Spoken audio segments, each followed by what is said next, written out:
Thank you for joining in.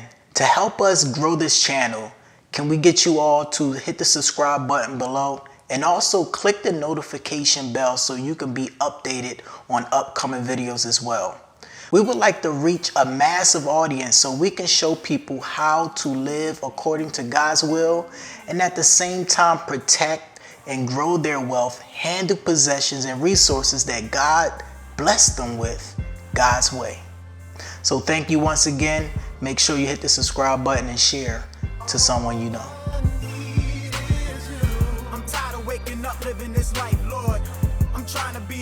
Welcome back to another episode on Steward of Finance. Today's message, I want to speak to you all about how fear can keep you poor. Fear is the number one factor that causes most people to live an unfulfilled life.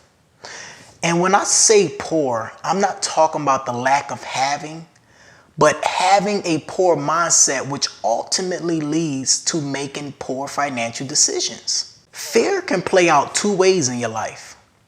Fear can either cripple you or it can move you to take action. Fear can rob you from your destiny or it can position you in your purpose. Fear hinders a lot of people from reaching their financial goals, their business goals, their fitness goals, their spiritual goals. Fear is the main reason. And we cannot run from fear. We are all going to experience some kind of fear in our lives. But the ones that use fear as fuel to drive them to act in spite of the fear, which is known as courage, they will be the ones that accomplish much more in life. So if you missed my previous episode where I spoke about our decisions determines our path, make sure you check out this video. I spoke about how you have to choose to live in fear or you're going to choose to live in faith. Depending on your answer, it will determine your path of your life. As a licensed financial consultant, I witness fear daily sitting down with clients. And I want to share some of these fears with you. So if you're experiencing the same kinds of fear, hopefully this can help open up your eyes and help you start taking control of your life and stepping outside of fear. Number one, fear to create a budget. A budget is a powerful tool we all can use to help manage our money better. Most people look at a budget, or what I like to call it, is a spending plan. They look at a spending plan as a restriction, as it's restricting them to do what they want to do with their money. But I challenge you to think differently of a budget or a spending plan. A spending plan helps you manage your money, helps you put your money to work for you.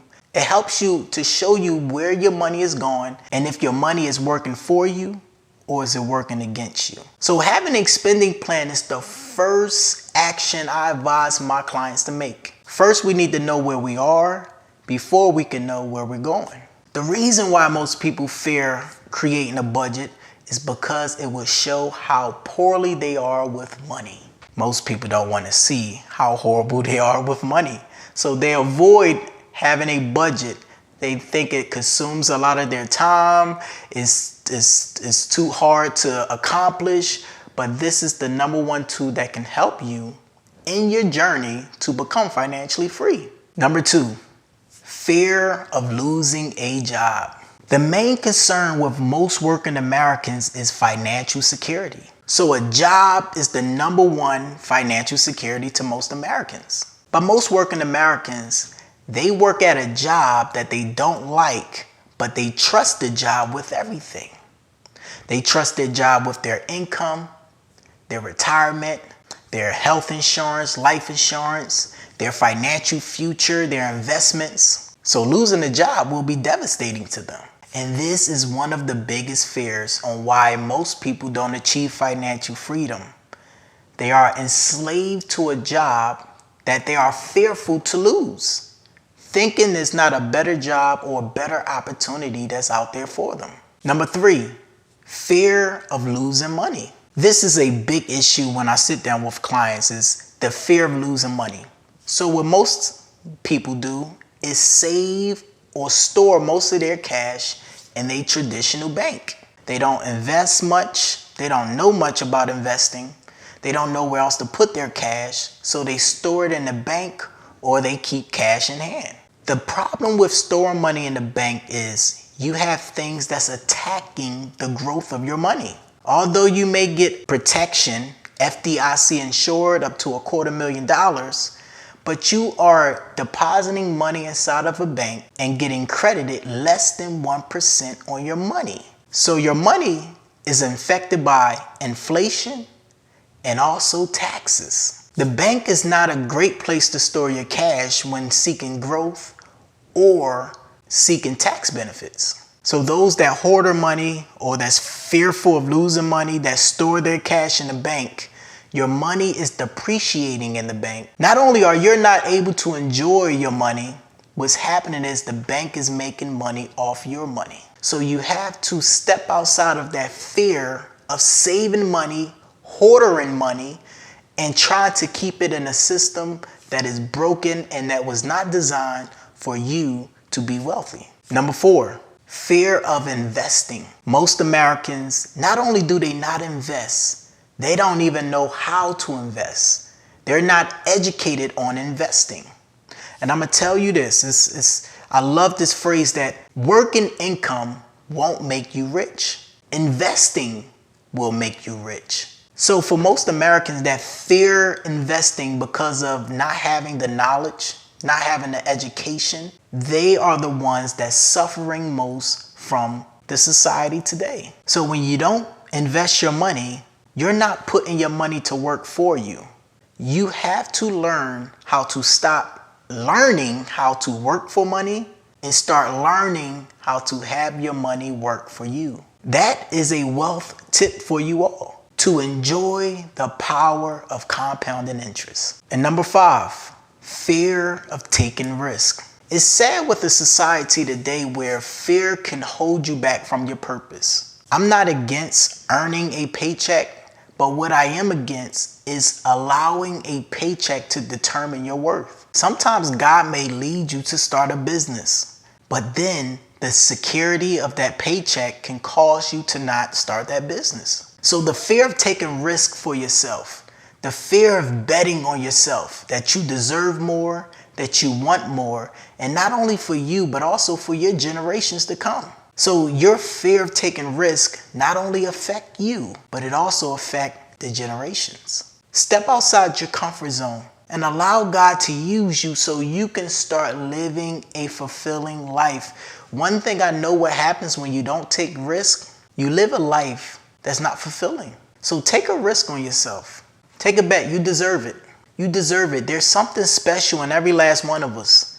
But until we take that risk, we will never know our full potential. Number 6, fear of a bad economy. One thing we need to understand, this world is going to always be changing. There's going to be ups and downs in the stock market and the workforce. There's always going to be fluctuations. So we cannot bet on the consistency of this world. But one thing that we can do is prepare. Prepare financially. Prepare for the winter. So the summer, the spring, we can work and grow and store and position ourselves in a situation to where when the winter comes, we can have things in place just in case. But what most people do when a bad economy comes, they are still in a bad situation.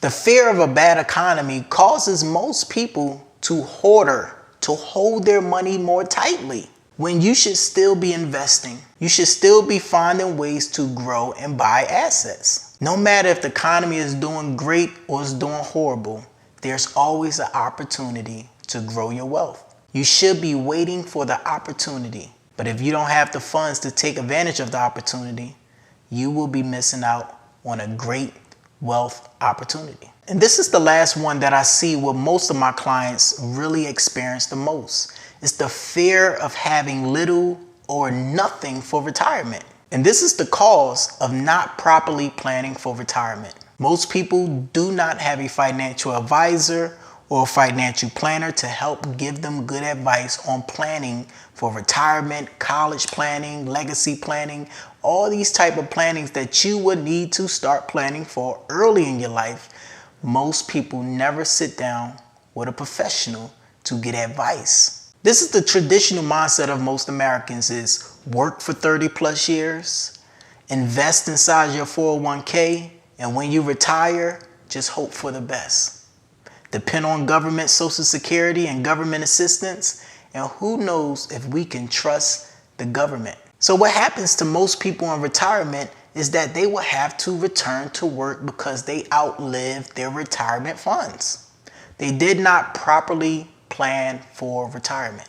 There's a lot of different strategies out there. I'm not going to get into any today, but this is something that you need to sit down with a financial planner or an advisor or a consultant so they can help you plan for your retirement in a tax efficient manner.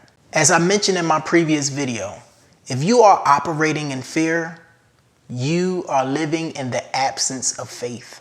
And it's only by faith that we can overcome fear. God said, "My perfect love casts out fear." Fear brings torment, but only His love can cast out fear. So you cannot operate in fear and in faith at the same time. These words are written consistently throughout the Bible. Do not be afraid. God knows that we are going to experience a lot of fearful circumstances, situations, but He always reminded us to do not be afraid. He wants us to put our trust in Him and not into our finances, not into a job. The world is always changing. Circumstances are always changing. But the word says that Jesus is the same today, yesterday, and forever. So we can cling to Him and be assured that no matter what happens, all is well. So let me ask you a question. Are you allowing fear to control your life? Are there opportunities in your life that you haven't taken today because of fear? The job that you're currently in, is that something God is calling you to do, or are you choosing that job out of fear? Are you living a fulfilled life, or are you just settling because of fear? Are you where you want to be financially, or is it because of fear that you're not taking advantage of the person that God created you to be? Don't let fear control your life anymore. Take control of your life today. God gave you the power and the ability to do those things that's pleasing to Him. You have everything you need. You are fully equipped to do every task that God set forth for you. Are you going to take advantage of that opportunity, or are you going to live your life in fear? I want you to think about this. Imagine you sitting on your deathbed and all the opportunities of who you could have been reveal themselves to you. And imagine all the regret you will feel for never maximizing your full potential because of fear. Make sure you maximize the potential that God put inside you and become the man or woman that He created you to be. So stewards, let's stop living in fear and let's start living by faith.